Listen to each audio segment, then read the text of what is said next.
君の中にある赤と青き線、それらが結ばれるのは真の像。風のलास्ट episode हमने देखा था कि सेवन ट्रैवलर की ओर साइरा हो गई, तभी इसके सामने फिफ्थ प्रिंस और सिक्स्थ प्रिंस आ जाते हैं। तो सेव कह रही भाई तुम लोग भी यही हो, जिस पर छठा प्रिंस कह रहा है कि कौन भाई, हम तुम्हारे कोई भाई वाई नहीं है। तो पांचवा प्रिंस कह रही लियान हम रॉयल पैलेस से और तुम गार्वेज से फर्क समझो जरा, जिस पर सेव कह रहा है कि समझिए बताओ क्या चाहिए तुम दोनों को। तो सिक्स कह रही साहब मैं ग्रेट जनरल बनूंगा तो फिर तुम मेरे अंदर में सेना में एक काम करोगे और मेरे सब सामने तुम्हें मेरा एक काम करना होगा। जिस पर सेव कह रहा है कि कैसा काम। तो सिक्स कह रही तुम रोज मुझे सबके सामने घुटनों पर बैठ के ग्रीट करोगे। जिस पर पांचवा प्रिंस कह रहा है और मैं सारा क्वींस की गाड़ी में तुम्हारी जगह मैं रोल करूं। वैसे ये तुम्हारे हाथ में नहीं है, बट तुम्हारे चक्करों पर नमक रगड़ने के लिए मैं तुम्हें ये बता रहा हूँ। तो सेव कह रही बस इतना ही या फिर कुछ और भी डिमांड है। जिस पर फिफ्थ प्रिंस कह रही तुम्हें ये मजाक लग रहा है। तभी इनकी ना कहते कोई इन्हें पत्थर मारता है। तो सिक्स प्रिंस बहुत गुस्से में कह रहा है कि कौन है वे, जिसको प्रिंसेस री आती कहती है कि मैंने मारा। तो ये दोनों थोड़ा डरते हुए कहते हैं कि दीदी आप। जिस पर री कह रही है सर आप कौन दीदी, मैं तुम्हारी कोई दीदी वीदी नहीं हूँ। तो फिफ्थ प्रिंस कह रहा है कि दीदी आप हमेशा इसी साइड क्यों लेती है, ये तो हमारे खून का है भी नहीं। जिस पर री कह रही है अगर ये बात दोबारा कही तो फिर मैं तुम्हारी जबान खींच लूंगी। तभी आप ये मंत्री आती है कह रहे प्रिंसेस री एम्परर आ चुके हैं। तो री कह रही है आज पिताजी को मन से मिलने का कैसे हो गया। जिस पर मंत्री कह रहा है कि वो तो एम्परर ही जाने। तो प्रिंसेस री सेव से कह रही कि मुझे कुछ ठीक नहीं लग रहा, मैं भी तुम्हें सिटी से बाहर भिजवा सकती हूँ, क्या तुम चाहोगे। जिस पर सेव कह रही बड़े सिस्टर यहाँ पे अगर कोई मेरा अपना है तो वो सिर्फ आप ही है, आपको छोड़िए भला मैं यहाँ से कैसे भाग सकता हूँ। तभी सेव को गधा कह के मंत्री साहब आई चाहते हैं कहते कि जान से मत मारना। जिस पर ये दोनों काफी खुश हो गए कह रहे कि आपको ऑर्डर सर आंखों पे दीदी। काफी सेव से कह रही हर बार तुम दीदी के पीछे छिप के बच जाते थे, लेकिन आज तो खुद दीदी ने ही ऑर्डर दे दिया। आखिर विदाउट कल्टिवेशन तुम आज हमसे कैसे बचोगे। और इतना क्या कि ये दोनों इससे पर अटैक करने के लिए बढ़ जाते हैं। तो सिस्टर से कह रहा कि आज इसकी हड्डियों का बेसन बना देंगे। जिस पर ये मंत्री पूछता है प्रिंसेस री आप हमेशा इस पेमेंट को बचाते रहती थे, बट आज आपने कह दिया कि जान से मत मारना। तो प्रिंसेस री कह रही तुम्हारा दिमाग तो ठीक है मंत्री, मैंने फिर तो सिक्स ने बल्कि सेव से कहा कि उन दोनों को जान से ना मारे। जिसे सुनिए मंत्री कह रहा है कि क्या। तो प्रिंसेस री कह रही कि मेरा सेवन जरूर भी जीत आ सकता है वही बगैर कल्टिवेशन के, तो फिर इन दोनों लूजर्स को मारना उसके लिए कौन सी बड़ी बात होगी। जिस पर मंत्री पीछे मुड़ के उन दोनों को देखता है जहाँ सेव ने वाकई मार मार इन दोनों का स्वर भर दिया था। तो सिक्स प्रिंस उठते हुए कहता है कि आखिर ये कैसे पॉसिबल है, ये नाली का किला एक साथ हम दोनों को कैसे पी सकता है। जिस पर सेव इसके ऊपर अपने पैर को रखते हुए कह रहा है कि भाई मानता हूँ इसलिए चिंता छोड़ रहा हूँ, वरना अभी तुमने चुका उसके लिए मौत से कम सजा नहीं होती। तुम ग्रेट जनरल बनने के ख्वाब देखते हो मगर बैठे उतरते दुश्मन को देख के भाग निकलते हो। अगर तुम जैसा सुअर कैनिंग सिटी का ग्रेट जनरल बन गया तो फिर उद्धार हो गया इस सिटी का।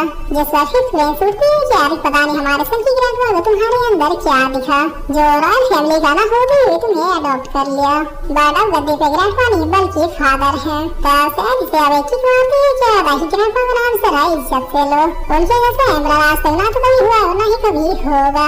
मानता और ग्रैंडमा नहीं रहे, बट उन्होंने मुझसे कहा कि मैं भी इस फैमिली का हिस्सा हूँ और सिर्फ हिस्सा ही नहीं बल्कि तुम सारे प्रिंसेस में सबसे जीनियस भी हो, इसलिए आइंदा दोबारा मेरे सामने मत आना वरना बैठने लायक भी नहीं छोड़ूंगा। तो ये लोग अब सिनारी को देखकर थोड़ा डरते हुए क्या देख लगता है सेव प्रिंस आज फुल रेज में है। पहले गार्ड्स फिर जनरल सौरव जाके प्रिंस भी भाइयों क्या कहते हमें झूठी दवाई देनी चाहिए या फिर नहीं। जिस पर बगल वाला कह रहा है क्राउन प्रिंस से ज्यादा कमीना है, वो हमें जिंदा नहीं छोड़ेगा, इसलिए जो काम मिला है उसे पूरा करना ही होगा। तो इधर अब ये मंत्री कह रहा है कि मानिए प्रिंसेस आपको इकलौती आखिरी तो है जो सेव प्रिंस को इतने अच्छे से जानती है, बट सेव प्रिंस ने अभी जो किया है उसे सिर्फ और सिर्फ एम्परर का गुस्सा बढ़ेगा और कुछ भी नहीं। इसलिए मैं आपसे रिक्वेस्ट करता हूँ प्लीज आप सिर्फ और सिर्फ अपने भाई की तरफ ही साइड ले, ना कि किसी अनाथ का जिसे आपके ग्रैंडफादर बस ऐसे ही उठा ले आए थे।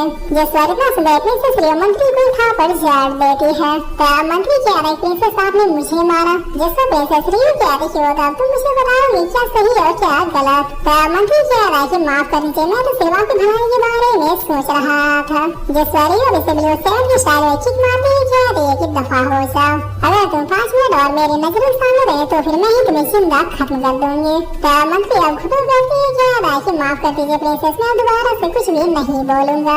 जिस तरह सीन योदार में टेनिस सीढ़ी के बॉर्डर का सीन दिखाया जाता है, यहाँ सैनिक आपस में बातें बनती है कि अरे क्या ये बात सच है कि वाकई में सेंट प्रिंस को ग्रेट जनरल की पोजीशन से हटा दिया गया। अगर ऐसा हुआ तो भी टेनिस सीढ़ी के दुश्मनों के अटैक को कोई भी नहीं रोक पाएगा।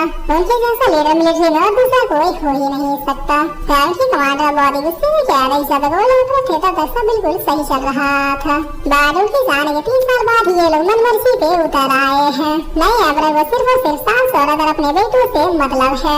सेंट प्रिंस ने सीढ़ी के लिए जो कुछ भी किया है उन्हें उसकी कोई परवाह नहीं है। तभी इन चीजों चलते चले यहाँ पे एक तेज आंधी आने लगती है और ये आंधी हवा की वजह से नहीं बल्कि इंपीरियल पैलेस से सैनिकों द्वारा आ रहे थे। जहाँ ये लोग आशीष चलाने जा रहे हम पे हमला हुआ। इंपीरियल पैलेस वालों ने दोबारा से हमारी फैक्ट्री पे अटैक कर दिया। इनकी संख्या करीबन हमसे 100 गुना अधिक है। तब इधर राउंड 7 को दे दे जो कि एम्परर पैलेस के बाहर पहुँच चुका था। जिस पर ये लोग अब धीरे धीरे 7 के साथ बढ़ने लगते हैं, लेकिन तभी लगा 7 से बात करने का ट्राई करता है, लेकिन ये आदमी से रोकती है क्या नहीं जानता कि तुम्हारा ये हीरो है बट अभी फैन मूवमेंट बनाने का समय नहीं है। तब ये लगता क्या है कि वो बेस्ट प्लेस है पूरे रॉयल पैलेस में। जिस पर ये आदमी क्या रही जब खुद रॉयल पैलेस ही नहीं चाह रही सेंट्री से हमें तो फिर हम लोग क्या ही कर सकते हैं। एम्परर इसकी जगह अपने बेटों को बार बार संभालने के लिए देंगे, भले ही सेंट प्रिंस कितना ज्यादा टैलेंटेड क्यों ना हो। तब लोग अब जाके क्राउन प्रिंस को ग्रीट करते हैं। जहाँ क्राउन प्रिंस 7 को रोके हुए कह रहे क्या तुम मुझे ग्रीट नहीं करोगे। तब सेंट कह रहे तुम्हारे जैसे घटिया लोगों के मुंह पे मैं थूकूं ना ग्रीट तो बहुत ही दूर की बात है। मेरी नजर में तुम सिर्फ एक ब्रेनलेस एंग्री बास्टर्ड हो। जिस पर इतना सुंदर ये गार्ड अपना स्वॉर्ड निकालने लगते हैं। तब क्राउन प्रिंस कह रहा है कि मत करो, अभी जो भी कह रहा है कहने दो। एक बार पिताजी इसे कम्प्लीटली रॉयल पैलेस से हटा दे फिर उसके बाद मैं इसे देखूंगा। जिस पर सेंट कह रहे तुम सिस्टर यू से बस 1 महीने छोटे हो, बारकल के मामले में तुम सिस्टर यू के 1% भी नहीं हो। मुझे तो ताजुब होता है क्या वाकई में तुम भी रॉयल ब्लड हो। तभी उसमें क्राउन प्रिंस चिल्लाते हुए कह रहा है कि मार डालो इसे, लेकिन तभी मंत्री अनाउंस करते हुए कह रहा है कि एम्परर दरबार में आ चुके हैं।